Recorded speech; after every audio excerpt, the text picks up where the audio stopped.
The most important question we are ever going to have to answer in our entire lifetime is what we want to do with our life, how we want to spend our life. To have an overview over how we're spending our time, it's a good idea to plan your weeks. Of course, you can plan your week whatever way you want to. This is just a suggestion how I would do it. So the first tip would be time blocking. So time blocking basically is just writing down each hour of the day and then blocking time when you're going to do what. So each week we have 24 times 7, about 168 hours. And if we sleep 8 to 10 hours a night, that would be 56 to 70 hours that we'd have to knock off of that, which would then leave us with 112 to 98 hours a week. So let's just say an average of 100 hours. What I would do now is see how much percentage of the time I want to spend on doing what, so that I don't somehow get out of balance and spend too much time on one thing and not enough time on the other. In general, I would try to at least spend half of my time actually producing stuff, not only consuming stuff. Of course, the better thing would be to produce a little more than you're consuming, so that you're rather proactive and not reactive. So that you're actually influencing and having an impact then, opposed to other people impacting and only having an influence on you. Because then you're not really living your life if you do what everyone else wants you to do and you never do what you want to do. Or if you just let other people tell you the whole time what you're going to do, which of course information is great, but you don't want to get into the state of paralysis analysis where you're over-consuming and you're never actually using the knowledge or making anything new out of it. And then you want to also make sure that you protect the most important time for most important tasks, or spending time with people that you care about a lot, so that you really make sure that those parts of your day, that they're planned out, so that those other things then that won't change. Because throughout the week, probably you're either going to be quicker than you thought, or what's unfortunately more likely, you're not going to be as quick as you imagined to be, so you'll have to replan every single day. Then the second tip would be that you want to have 3 main goals every single week, and not more, because according to Jim Collins, author of Good to Great, if you have more than 3 priorities, you have none. And with these 3 priorities, I would say that they're things that you're doing that are new. Daily habits don't count to those 3 priorities, in my opinion, because if it's already a habit, then your basal ganglia has already taken care of that. You don't have to use up that much energy to do that certain task, because that doesn't have to be one of those 3 priorities. Because the reason why you only want to have 3 priorities is because you don't want to get into decision fatigue, the state in which you're confronted by so many different options that it's difficult to choose from, and that you expend so much energy.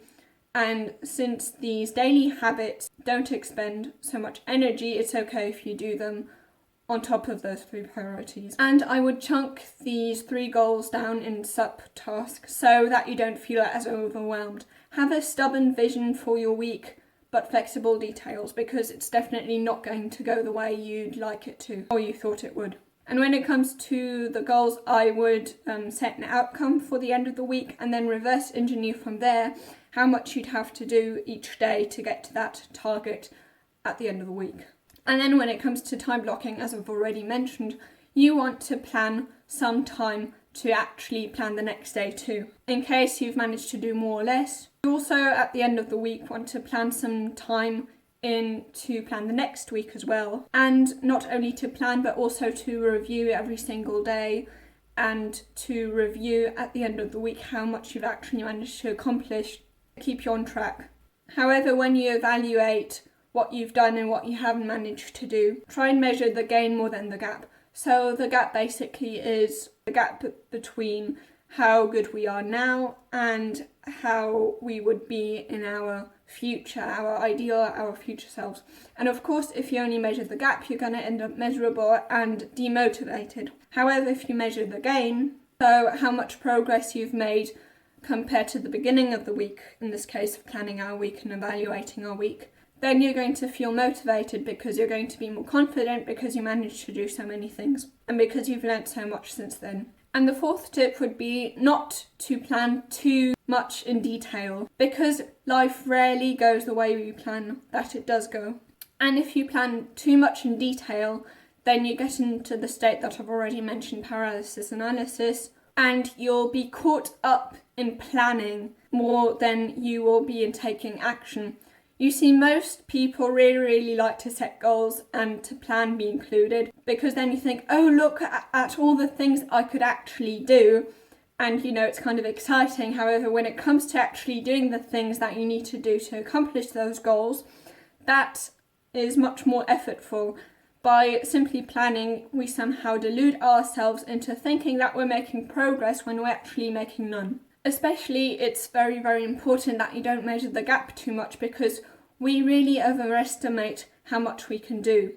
According to Bill Gates, we overestimate how much we can do in a year, but underestimate how much we can do in 10 years. And also, if you plan it too detailed, if you're too strict with your schedule, then you're definitely going to be disappointed, because you're probably not going to manage to do it exactly the way you'd like to. And there's some certain things that are best to schedule for the weekend, because they're simply much easier to do at the weekend than during the week.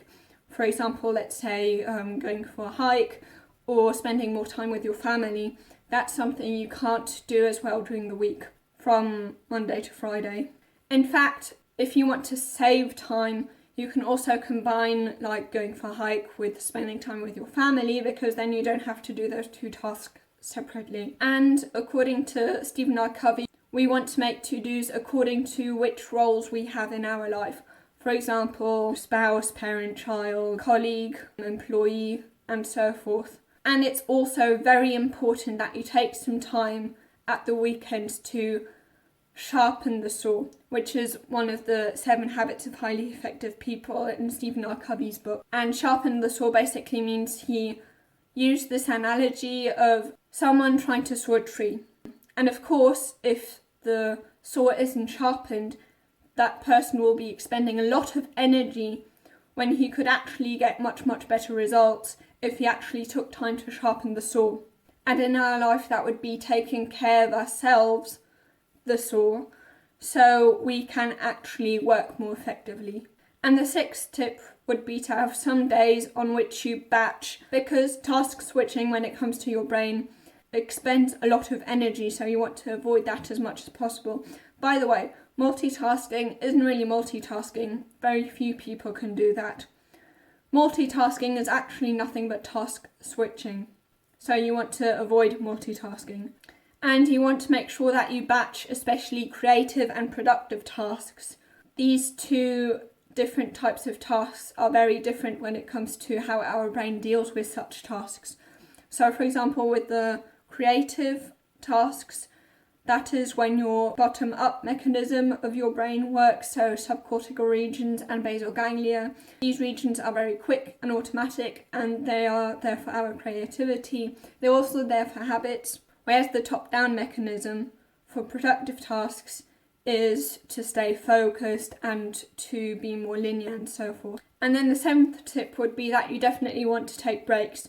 In one of the biggest studies on productivity, they found that taking breaks, for example, after 55 minutes, 5 minutes, is what makes those who are productive most productive. As I've already mentioned, if you want to plan your week, you also want to plan your day, because what you will have to do the next day is going to change throughout the week.